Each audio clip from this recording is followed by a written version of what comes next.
Hi guys, hope you all are doing well. Welcome to another episode of the Girl Spell podcast. We're here to share other stories. Yeah, just mainly catch up. In today's episode, I literally can't just wait myself. Yeah, it's an episode that I feel I have a lot to say, but the people sitting next to me, they have everything to say. But yeah, my name is Laura. Laura Gel on all social handles. Call me Crescentia, all social handles. Bentamino, all social handles. And follow Girl Spell Podcast on all social handles. TikTok, Insta. Watch our YouTubes. Subscribe, share, like, comments. Comments, very important. Yeah, you keep us here every time we're recording by what you want to hear from us. So, looking to have a great episode. Episode 5, guys, drum roll. Yeah. Oh, and Spotify too, she forgot. Spotify too. Yeah. Kwanza, there is an episode we have on Spotify only. So check it out, guys. And it's late. That episode you shouldn't miss that. Yeah. Yeah. So yeah, that's it for me. So today we are talking about it's the body episode. That's the title of this episode, unless they come up with more catchy ones in between the episode. But yeah, the body episode, we are going to talk about body confidence, insecurities, weight gain, weight loss, generally everything about the body and how our bodies have been, and yeah, what we've been doing so far body wise and how we're feeling with our current body. Yeah. Napapaswa body wise. Body wise. Happy for you. Dedi zangu zimasajiwe. Does that count body wise? Kwani dedi zangu ziko kwa plant? Just asking. Dedi gani lakini maybe uko downtown. Sijui lakini yeah. Unajua. Najua. Niache kujifanya sijavisit tuko but ni sawa. She's locked, guys. And you, how's your body feeling today? My body is okay. I think this year we've all added weight. Yeah. For the first time I'm rolling on 70s. It has never happened in my life. But I don't know why it doesn't even feel any different. Yeah. I'm just 70, but it's not like there's anything different as much. I can just say that I think I have lost my flat tummy completely because I have not focused on any workouts. I've not been consistently doing my workouts as I used to. And then I'd also say that my eating habits changed. For a moment, I didn't really care so much about what I'm eating. But I also think it was also a season of so much stress and trying to, settle down in everything from work, relationship, family. So I got to a point where I just felt tired. And I didn't care anything, so I just wanted to leave. Then I realized that stress adds me more weight because I eat like unwisely. Yeah, so I think today my body is feeling okay. My body is okay. I'm fine. The only thing that I love about how I'm feeling now is the fact that I had built the culture of loving myself kitambo. I think if I was the Crescentia in maybe 2020 and beyond, I wouldn't have loved myself in this body. Okay. Because I was like, manzeme, I just want that fit body, flat tummy, name it. Then if your body changes, I still remind myself that I once loved my body and I still love my body. It's all my mistake, it's all my responsibility. So my body's feeling okay and I'm good. Okay, that's nice to hear. And actually speaking about stress eating, I'm like Laura, stress eating, but yeah, even me, I've gained weight, some weight, but weight. I've gained weight. I feel way better than I was before, but also before I loved my body then. But I was like, I really want to add weight, so that was sort of my goal. So it was intentional. Yeah, literally till now I'm working to gain weight. To gain more weight. Yeah. Okay. I haven't hit my target weight. But yeah, it's healthy weight. That's how I label it, because you're not feeling like your body is just something there, heavy load, but you've gained weight and you're loving how you are right now. So that counts. What about you? Hi guys. Nimeamka nilikuwa na La, hajakupata kitu. Hajanipea hata maji. Hata maji hivi. Barangi. Unasuka hizo mse. Kaza tu. Ona guys, subscribe tumlipe bana. Ameshateta. Leo nimemdrag tumbo hii episode maziwa na samaki. Asikie vizuri. Yawa, simfanye hiyo kitu. Yeah. Oh, we are talking about body and whatever. Oh, right now I can't say about weight or anything. All I can say is that I love me.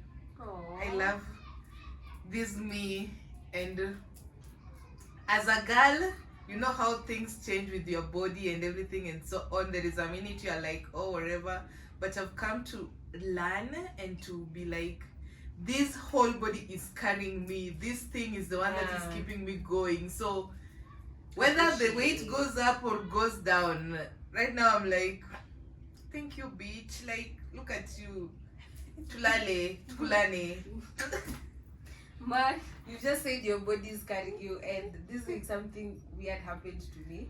Somebody tried to hold my head while I was lying, like just to hold my head, and I realized I think that my head is carrying me. Whoa! Like the way I felt light, like when they held my head like this, and then I was like, I think it's my head that is big and having all the weight.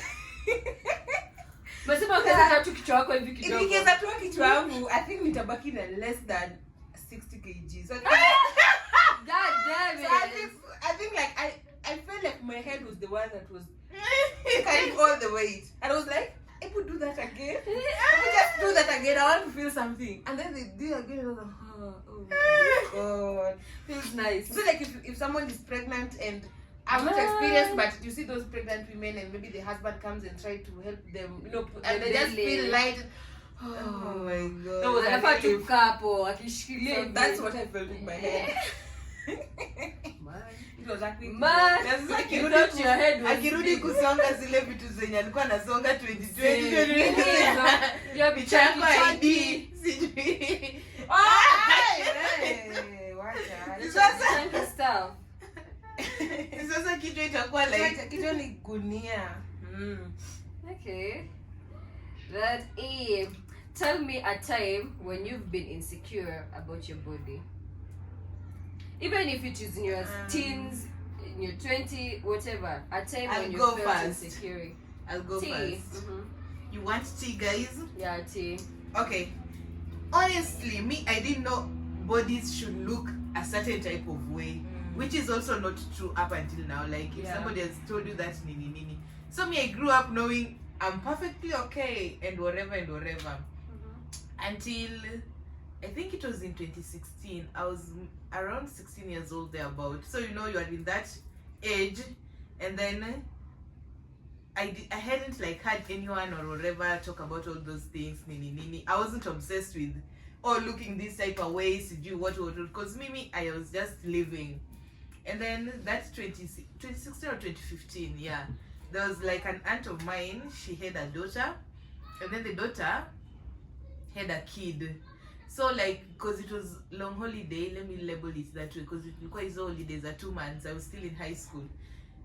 Hiyo long holiday nilikuwa nimesikia mama yangu ameniambia mtoto wangu. So auntie yako alikuwa anataka uende Nairobi usaidie the wife, this daughter now had gotten a kid, so she was like, I go help her with the kid, you get all that nini. Yeah, so na alikuwa anaishi Nairobi. Excitement ya Nairobi. Nikiimagine sasa niko na nyumba hii Nairobi. Acheni tu Mungu aitwe Mungu. Acheni tu Mungu aitwe Mungu. So nilikuwa zile za uko excited, unafaa kwenda Nairobi, nini bla bla shit. And then week 1 inakuja. Bado mnaamka tu mko nyumbani. Week 2 niko nyumbani. Holiday sitaisha. Thank you. Week 3 nikauliza mamangu, my mom was like, walipata maid nini something of that sort. So me I was like, si walipata maid. I mean, and plus the logistics aren't maybe logisticking, and maybe the parents don't want to tell you that. And then because I have an older sister who is nosy and who is like, call a spade and whatever. So siku moja that story came up, and then she was like, unajua mbona ukwenda Nairobi? Shit. Auntie alisema ati you might snatch the daughter's husband because of your body.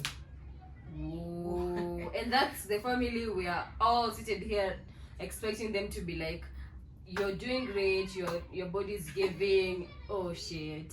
I was like, Sorry, what bro. has my body done? Like, you get, at Yeah. first because I'm like, oh, you're growing, nini, haga zimeanza kuja, all those things. And then now, because this is a young marriage, they're insecure that, Unaweza oh, when you tetemesha go ndoa. yani nilikuwa naweza tetemesha ndoa. At your age. Na bado sikuwa, hata matiti hazikuwa zimeanza should I say that? How old were you then? 16. Wow. I know. Shame on them. Their I marriage is know. on a But street at because 16, of at the 16 you year had shaved your hair, right? Tomboy. I was me I take Ako na punk ingine hapo imeiva. and I was just and then the clothes I would unaona hizo shorts za sijui nini na mashati kubwa. I see you met me when I was still wearing those shirts kubwa and stuff. So I was worse and then I didn't care about anything at all. Like me nilikuanga tu na exist. You get? Oh shit. So I came to and then I was like now it started being on my mind. You see how somebody influences you to maybe notice something now that maybe you didn't notice then. Yeah. So it started coming. So for some reason I think that was my first encounter with it, and then I started being that conscious and whatever, and being maybe I should not look this way, maybe whatever. Yeah. So Oh shit. and funny thing, I have never met the husband Till date. till date, Oops. and they still divorced. Oh. Shots fired for sure. For Hey. sure. If it's meant to be, It's all bay, and if it's not, we out. Yeah, regardless of whether 16-year-old comes to take you Was out it a or- marriage or a mistake? A marriage, daddy, they did a You wedding. mean? Yeah. Man. Kwani which Expensive, marriage is okay. working? I didn't call like, you know what? So the unaweza pata the insecurity started from the girl.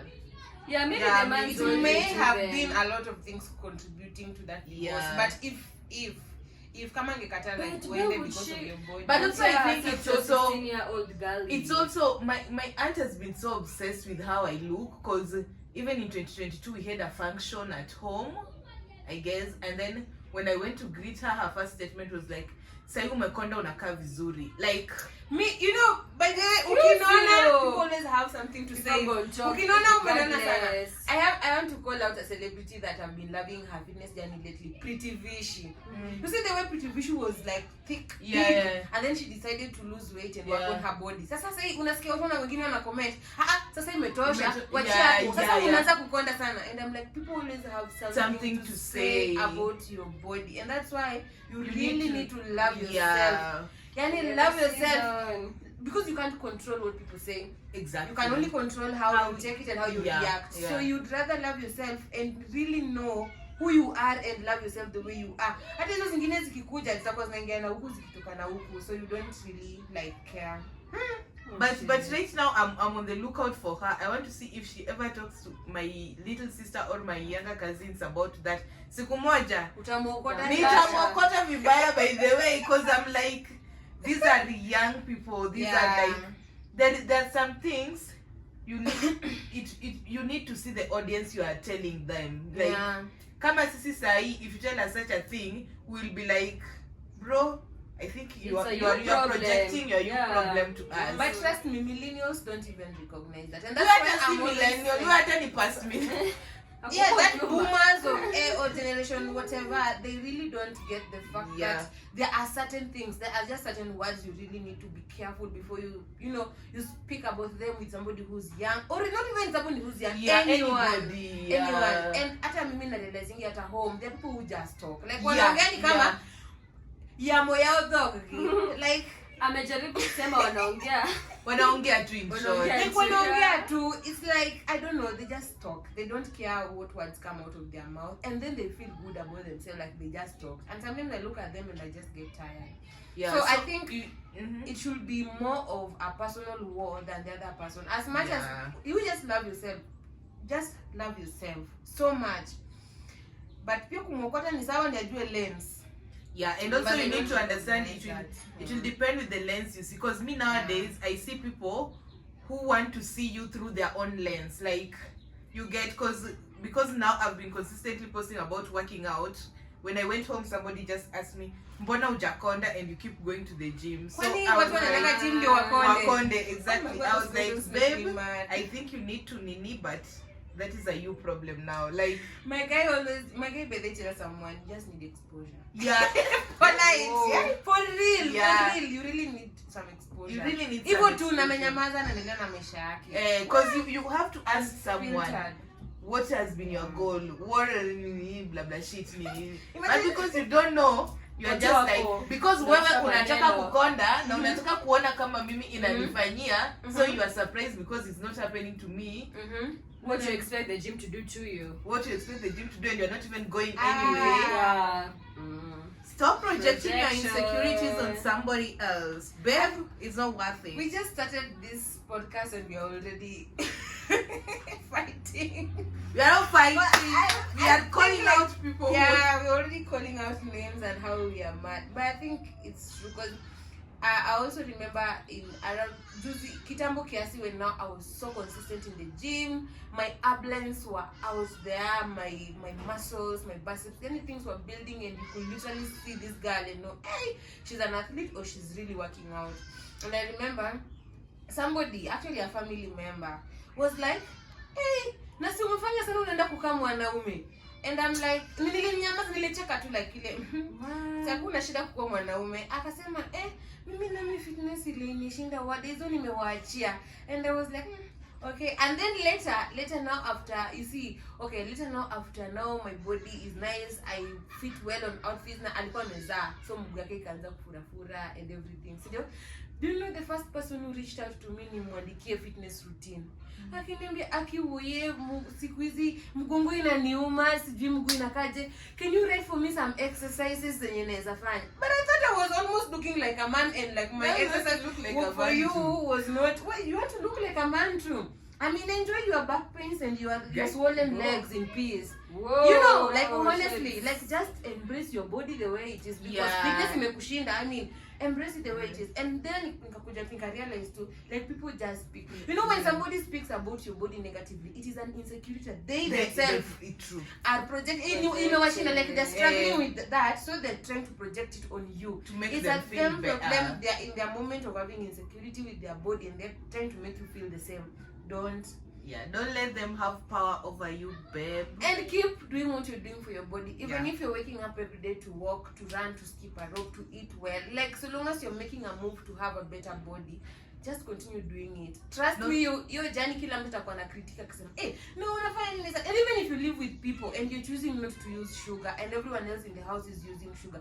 And they're like, sisi tutatumia baadaye ama nini. You know, there are so much controversies around fitness. You keep on doing what you're doing. The same people will come to us for advice when now they'll be seeing results. That's how human beings. Hapo kwa better body, hapo ndo niko na kishawishi. But Tashwishi. Ero. Tashwishi. Wewe ndo unafaa kutupea mic. Excuse you. Continue with your tashwishi. Yeah. Like the better here, she's meaning the body that you love. That the you body love. that You want. Yeah. Remember, bodies were never meant to look a certain way. Nobody was. Kama it was meant to look a certain way, Mungu angetucreate sisi wote hivi na hivi na hivi. So it was never meant to. As long as you feel fit, you feel you love it, you feel so good about yourself, you feel so my God, confident, confident. Achingo Gutu style. Yeah, there is nothing, there is no wall wherever. So that is the goal. When you reach there, you're good. But I actually think like everyone always have a different body goals. I don't want to say fitness goals. Somebody wants a bigger body, they say thick. Somebody wants to be thick. Somebody just want to be petite, and someone just want to be slim and just tiny. They love it that way. And when people go to the gym, people go with different fitness goals. Someone want to add weight, someone want to lose weight, and someone just want to stay fit and maintain. So if you meet somebody who's not exposed enough to even understand the culture of gym, fitness, and working out, you may find yourself worrying so much about what they say about your body. But trust me, so long as you love yourself and you know what you want to achieve with your body. We've digressed kidogo, but yeah, back to it. A time in your life where you felt insecure about your body. She said hers. it's not even a time. Several times. Give us one example. Let me see. Yeah. I think like when I started working out, I started loving myself more. So Apple, I don't think there's any moment that I felt insecure. But the moment that I felt insecure was when I was young, kind of in high school. Because you see, but then I used to have tiny legs. Like kitambo, before I started playing serious football and getting into serious loading and training for sports, I used to have very tiny legs. So my mazikwembe zilianzanga kubuild when nilianzanga kutrain hard for football. Slowly by slowly zilianzanga tu kubuild from nowhere. Ukiona picha zangu nikiwa mdogo, I was quite tiny. So I remember like when I came back home, it was not associated with anybody. It was all about like me. Like I started feeling insecure about my mazikwembe. Makes sense. Like mimi nilikuwa nashangaa like mbona mazikwembe zangu ni kubwa hivi. Like nikiona wasichana naona ni kama it was more of comparison. Just thinking, comparing myself with other girls and actually feeling like mimi I am not really like the others. Exactly. And sometimes nilikuwa natoka high school nikirudi home and then I feel like tumbo yangu yani trousers zangu hazitoshi, so I have to wear like bigger shirts. Juu siwezi funga juu pia sina zingine, so siwezi funga juu, so navaa shirt ndio ifunike hiyo place sijafunga, unaona. And so I think like that moment, like manzi, that moment I used to really be insecure about my body, venye navaa, venye natembea. And then hey, the worst you should know manzi is that I used to admire big ass. Na mimi sikuwa na matako nikiwa mtoto, to a point where I literally started walking while raising my ass. Walk here. But now she has ass. They are so heavy. I think nataka tu zipote sasa. Like I used to walk like this, trying to raise my ass up. You get the thing. And I used to like feel good and everything. So I don't know, it was just a lot of insecurities around me, Yeah, I can just say kwa hiyo period ya high school. But other than that, maybe niseme after my injury in 2020 when I gained so much weight and I had to go to the gym. But insecurity was when I was in high school. Wow, okay. One thing that I was insecure before was also my legs, because I have chicken pox spots. So that was a really big insecurity. But yeah, I really disliked putting on dresses. Nilikuwa tunavaa dresses juu mama yangu amesema tunaenda kanisa nivae dress. But yeah, I really disliked because I felt like trousers were not now showing my legs. Lakini size ukinipata kidogo. Hata unaweza ipaka mafuta ili maset kidogo before utoke. Yeah. So that was one insecure moment, but I had a friend who like taught me to embrace my legs and my flaws. Everyone has flaws. So yeah, I learned that. And also insecure when you are becoming a girly and your tiny tits are starting to show, growing. Nani anaanza kuvaa boob top? As in I was like, mimi nataka tu kuvaa t-shirt because boob top is so suffocating.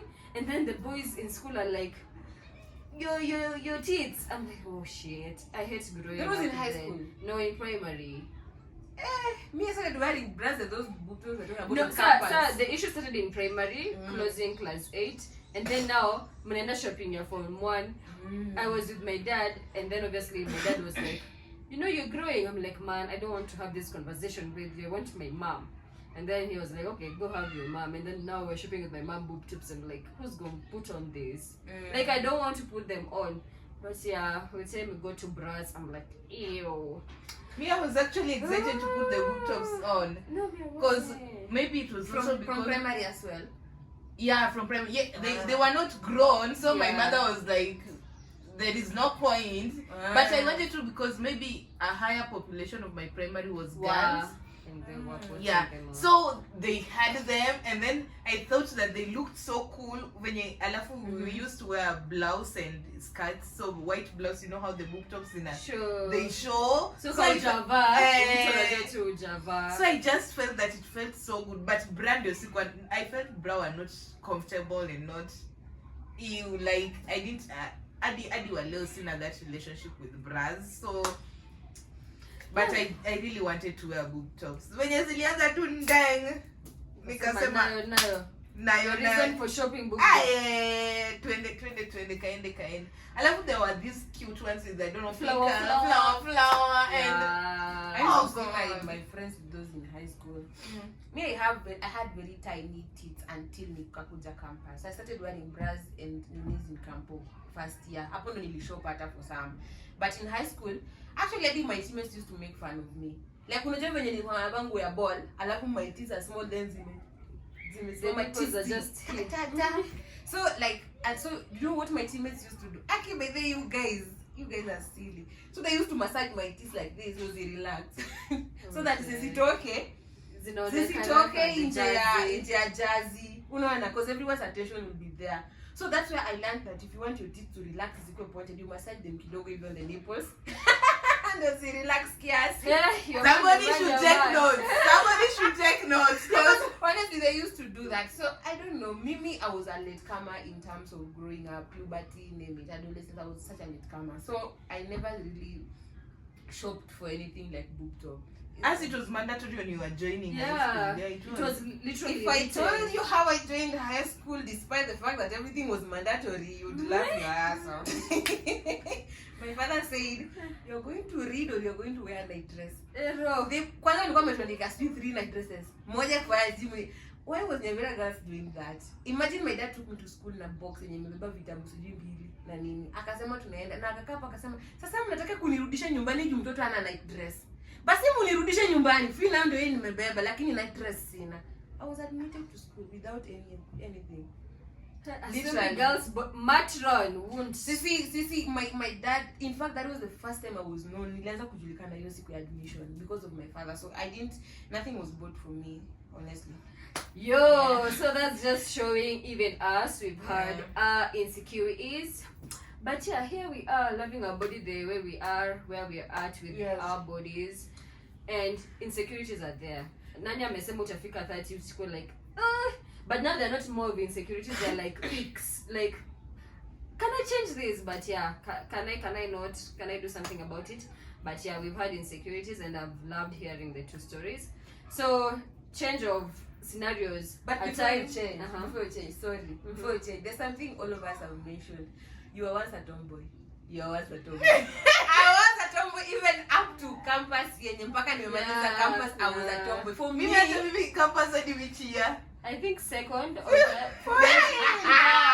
wish I saw you guys in your tomboy era. Nimenyoa panga di campus. What? You should see her when we joined. I'll show you the photo, but yeah. I'm showing her only. Me, I was a tomboy all my life. Nimeacha kuwa tomboy literally after campus. Sijui nilikuwa tu tomboy. I don't know. I love tomboy. For me, tomboy was not a boy. Tomboy was a style for me.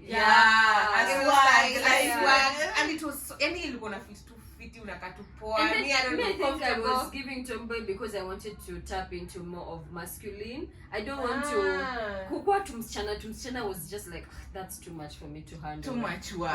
So you okay.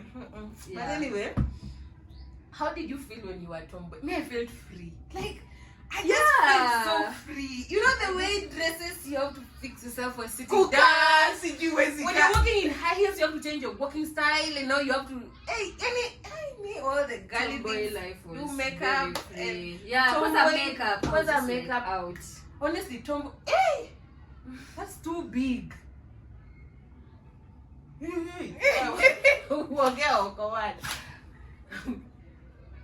Moro. I know.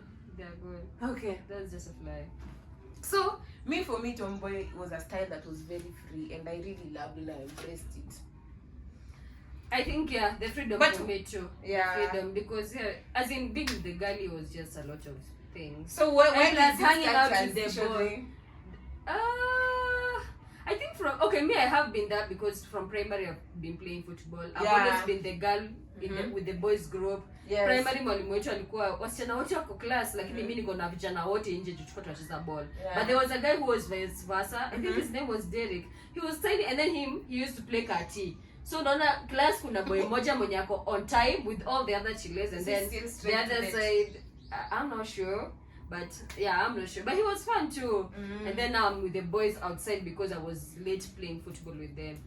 same joined to campus. I think actually high school. That's why even in high school I was so like I didn't have a boyfriend-ish thing in high school. I just had guy friends. But speaking about football, I actually think there was this quote unquote sportsmanship that had you very masculine, because ungunda kuva dress sangapi ukuje uchange, you know, the Kenya sports ni crazy. Unapata hata changing rooms hakuna properly, so mtajipata mkichange outside. Imagine when umevaa hapo madress zako nini. But I think it also varies with them, because I see Shanice from your team and I'm like, yeah, she's girly. Yeah, but it also Naomi. Naomi used to come in short dresses. Thank you. When you see them outside, me, I think I've seen Shanice outside. I'm like, girl, how do I tell someone that this girl pale kwa uwanja? But akikuta grao anavanga tu trouser track, but she doesn't carry it to her life. Inabaki grao akikuja kwa life feminine, and she really she can dress. But they shout out Shanice manze. Na wardrobe yako hata nikiambiwa ni hivi. Yeah, she dresses so nicely. So nicely. Yeah. Watu wa ndori na waomba. Yeah, so I think like tomboy was just free. Me, I started just kuna day naamka tunasikia tu I just want to be in some nice dress. Makeup ndo sijawahi feel kufanya makeup. For real. Me stay feel. Me and me feel, yeah. Ever since I started, then I have moments I'm like, I want to do. You want to do face bit, yeah. Mimi natakanga tu face yangu ikae tu hivyo, and I don't know why. I feel like it's a lot of work, but I think once you try and start, you start. Yeah, Higher. Now back to the vice versa question. Tell me a time you felt like most confident with your body. Yeah, like confident in terms of leo naye hakuna mtu anani. Like maybe you're in a let me give you a scenario. Back then in campus, let me say first year, second year. No, actually first year, I wouldn't be so open to be like, changing in front of people ish nini and stuff. But not stepping into a space of like, maybe then I change up mjipange. Yeah. That's your confident moment. Yeah. So give me a scenario where you felt like back then I couldn't handle this, but now 100% doing it. Maybe when I started going to the gym. Okay. Yani the moment I stepped inside the gym and I started being consistent, yani mimi confidence ilitokea from nowhere. Mimi nilijipata niko too confident, napenda mwili yangu, I dress nicely, hata ma crop tops navaa bila pressure. Yani niko very confident the moment I stepped into the gym. For me, is it your biceps, your arms, your quads, your waist? No, I'm trying to look at a scenario that I've felt most confident, because I feel like I have lots of them. Yeah. Okay. But sijui labda itakuja, cause pia I can't say I've had hizo days 100%. Yeah. Cause kuna ile siku yenye you are a guy, you're just a girl, you just find something that will bring you down, and then now all of a sudden you're wherever. Yeah. But deep down I think also it's also the fact that growing up my parents and wherever, they instilled some confidence in us for some reason. So even if, let's say, I grew up with like 70% confidence and stuff, so maybe if it was shaken ingerudi 50 40 10, but ingerudi 0. Yeah. Kitu kama hiyo. Yeah. Makes sense. When you mention your parents, nimekumbuka tu one of the things I've always promised myself is to instill that confidence in my kids someday. Can I be your kid? Like here, whether he's my son or my daughter. Yeah. Yani from siku uko ndani ya tumbo nikuimbia and everything, utakuwa unajua you're so beautiful and you're so and I always love the part of as long as people love a Cocoval's videos of hizo vitu zote, the whatever. You're looking at Cocoval and her son. And her son, before he goes to school, he stands in front of a mirror and then he's like, I am smart, I am like before he goes to school, almost hizo videos zote zenye amerekoda kitaka kumpeleka shule. There is always that part when he stands in front of the mirror and I am brave, I am handsome, and then in his voice and I'm like, yeah, it's time to break generational curses. This generation is adopt doing that me. so well. Uncle Cocoval, adopt me. I swear. Mimi ni adopt kwa jikoni. Nikishakuwa mtoto wake si bado ni chakula tu. Man. Yeah, so I love that, and Yeah, we should do that more often. You're saying that it has brought me to Ogobina and his kids. Yani you wish he was your dad. The kids are so free, they eat, they talk, wako free. I feel he's a good dad.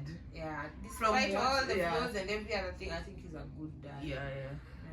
Okay, nice one. So another time to say, at times confidence level you're hitting it 200% plus, because my body is the way it is and I'm happy with that. So sounds like your problem when you have an issue about my body.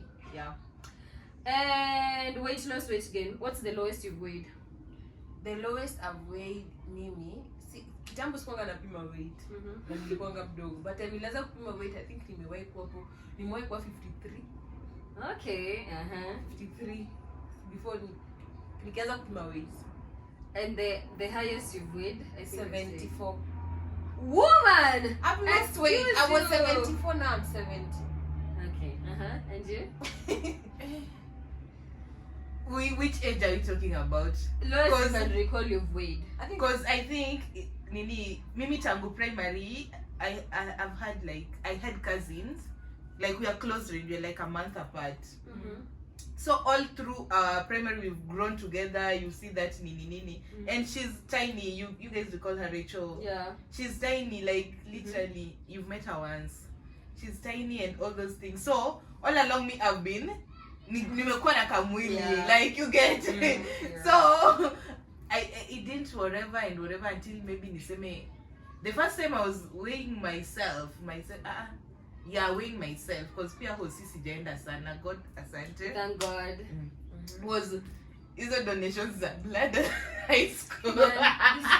Lady be donating. I've never donated. What up for second blood like this? In our school sports, people were not donating blood. Mimi I think she donated all the time they came to our school. I swear, I'm getting a soda like this. She's the first one to go. But even me, I haven't donated blood before. I haven't. I don't think I'd be open to donating blood. Most uses anywhere. Maybe if I'm donating for a loved one, that's okay. Because you will donate blood, but the patients still buy blood. They're not given for free, and I don't like that. So you donate freely for the government. And in fact, when you put on a sign, they should pay you back for donating all the blood you donated. Because right now, if your family member gets sick, hata kama uonyeshe hiyo kadi yako yenye uliwahi donate blood, they won't give them blood. They'll start saying a lot of stories. So I don't think it's worth donating my blood anywhere now. For me, I'll donate. Like, it excites me. Yeah. Whether they whatever or nini. Me the reason. Whatever they do it with it, me I just know I've whatever. So I think the last time, 11 Valentine's Day 2023, it was like the Red Cross had came and they wanted So they got to donate. Valentine's Day 2023 kulikuwa na hiyo Red Cross whatever blood donation. Yeah, so maybe the lowest yenye niseme from I think 68. Okay. And highest? Now ilikuwa last year. I was shooked. The highest have been 80. 80. Well guys, Yes, I am not shocked. So you can just find yourself adding weight in PV2. Yeah, but the fact that your body is showing the 70 and the 80. But right now, now that I've learned a little about weight, I know sometimes it can be contributed by several things. It may be bone mass, hormones, it may be for sure. It's not just that you have a lot of meat and fat. True. Sikina Cristiano Ronaldo and Messi are doing 90 kgs plus, and they're playing football and they are very fit. So it's mostly maybe for them bone mass is quite adding up. Yeah, it's true. Because actually on Thursday we were having this release guy who Nini's Zumba, the tiny one. Like that guy, we are the same height, and he is so tiny. Like literally there is nothing to his whatever. So he was just like, oh, by the way, I've gained weight. So in my head, I was like, when he said he's gained weight, I was like, we are mefika 50 sasa. And then he told me he's 75. Nikamwangalia, nikamuliza, what do you mean you're 75? And then he's like, I have stronger bones. And then I was, yeah, there is that much. What do you mean you're 75? Yeah, so it's also a call to anyone who feels insecure about adding weight. It's good to know where your fats are deposited and how your body looks like, so that you know what is contributing to your weight. Yeah, and also you should know that the scale is never like something to rely on or depend on whatever. Yeah, because scale itasonga. Hata gravity ni a factor kwa scale by the way. I've seen that. When unapima weight Nairobi can be different in So the lowest I've been nimekanyanga below 50. Karibu upepo inibebe CBD. But yeah, I've weighed that low. And the highest I've weighed is mimi nasema highest ya recent 59. Yeah, and I was happy. I was so happy. You should have seen me when I saw 59. Man. But yeah, in short, weight fluctuates. There's a lot to weight. Achana just kukula. There's your bone mass. There's hormones. Yeah, as Benza said, I've literally measured my weight at one spot in the gym and then moved it to the next spot, and there was a difference on the same day, the same time. So there's a lot to it. But unaweza pia pima kama ujaenda choo. Yeah, kama umetoka kukula, kama umetoka kunywa maji. Kuna difference literally. Fine. Can we talk about gym as we close up? That should be a mini topic. Oh, that's another one. Yeah. Okay, fine. So yeah, that's just been it. At the end of the day, I say we conclude. Love you the way you are, where you're at, and what you're doing. If you feel you need to do something different, do it for you, not because people are saying, people want. People gonna talk regardless. Umecut weight, they'll talk. Ume add weight, they'll talk. You do you. And those projecting, actually learn to manage what you're saying to someone else, regardless of age. No, work on yourself. Oh shit, let's be kind. Men normally tell themselves unfat, bro. What? We're just unfat. But in our community, Bana, we are not spreading toxicity. Just be kind. Anyway, as we wrap up, what do you love the most physically about your body? The most, like when I say that, choke me Nancy. Yeah, Miss J Joaquin, I can't say there's something that I love. I just love my body, all of it. Even if you had to choose one part, literally one part. It doesn't have even to be a part. Like I'm one thing. I think about it, you go. Yes, mimi ndo nimeuliza. Yeah, si mwenye muuliza nenda wa mwisho. Who said that? Hata umekuwa kienda wa mwisho na sasa umeuliza bro ni nini? Me, I love my face. Nilikuwa najua atasema my lips. Yeah, but I'm like, I love my face. Yeah. I saw that kind of coming. No, samwangaliane tu. Honestly, me, I love my body. I just love the whole of my body. I say for her. Umesema nyashi na Buddha like this. And then her nails, they always man. I asked you, but I was surprised. I was like, why is your nails? I was almost like calling Mans nimwambie there is no way your nails are looking like this. Even Mans asked me, why are you not considering to make I was like, this is not because I think we started making our nails courtesy of her. So kama dereva ameanza kupeleka gari sijui wapi. No, I just feel like I want to rest a bit. I get annoyed when my nails naribika haraka and everything. So nimeamua tu kurest. Hadi nimezikata, nataka kukata zote chini. But they will grow. Yeah. And you? Right now, the thing that I love the most in nikiamka nione na hivi. Imagine hata see you unadhani. My hair.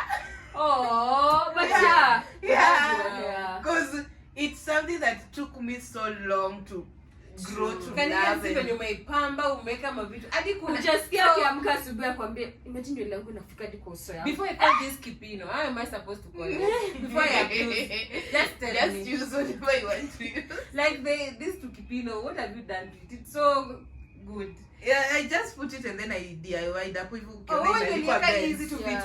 Imeandikwa Benz ka nini. Oh. Yeah, so right now, because the reason why I used to at high school nilikuwa naamka nimenyoa nywele the next time nimekuja niko na nywele nini. Very unpredictable with her hair. It was something that I was like, why is my hair not growing, not blow dry inapiga leo, by the end of 2 weeks imeisha. No, Ni blow dry nini her hair. ukiona watu wengine wamekuja nywele wameshika imekaa the whole time. What's a crazy thing that you try for your body or your hair? Your body, crazy thing. Mimi naanza tu. Juu nijua najipenda Yeah, wote. akisema. Mimi 2 things na hii mwaka. Moja inaweza pita hii mwaka. 3 things. Ya kwanza, tattoo. Unaona nimeshaka hapa. I have to tattoo here. Yeah, that hakuna mtu tawahi convince. Akwe pastor, akwe nani, akwe my man, akwe my I don't know. No one will ever convince me. Hapo I have to tattoo here and here. I have to do a nose ring this year. Ya mwisho, nitaamka siku moja. Short hair, blonde. Hey, You can look good. Yeah, she can. I'll shave my hair very soon and just survive on blonde. Me, I know I'll shave my hair at 40 and survive with some good calculating. The rich. Yeah, after having my. Me, I'll shave my hair after buying my first car. Yeah. That one I know. Me Bald. No, me, I won't be Bald. bald, but After yeah, I shave bought my hair. first car. If I change my job right now, I might go blonde immediately. Not that this job is blocking me, but just to start afresh. Yeah. Okay. Hey, one And later thing. Oh yeah, you. Kai, man. Why are you all looking at me smiling? I'm seeing I can go first. Go first, please. I think the thing I can do all those tattooing my body and all those piercings. The thing that is blocking me is that my pain tolerance is so low. So low, because the number of times I've wanted to tattoo, pierce and whatever. Venye tu naogopa uchungu. Like hata mimi naogopa uchungu, lakini venye time inasonga nikaa kuogopa yangu ya uchungu, scale inapungua. Yeah. Okay, I don't think I have a crazy thing, but I need to pierce my ear again before the year. I've said this for the last, I don't know, 5 years. Man, I'm not serious. Yeah. I just woke up one day and I found my ears pierced. Mama Dylan. Nikome. But anyway, yeah, that was nice. Very, very nice. A short nice. letter to your body. I've loved you then, I love you now, and love you in the future. Yeah. I know the places you've taken me to. I just want you to keep on being strong. I'll do anything for you just to see you healthy so you can carry me to even bigger places. Sure. So I love you. Yeah. A short letter to my body. Neza kudinya. Guys, man, you are my type. Dear body, you are my climb bed. Panda kitanda. Dear body, panda kitanda. Yeah. That's all I have to say for today. Thank you so much, guys. See you in our next episode. Bye. Subscribe, like, share.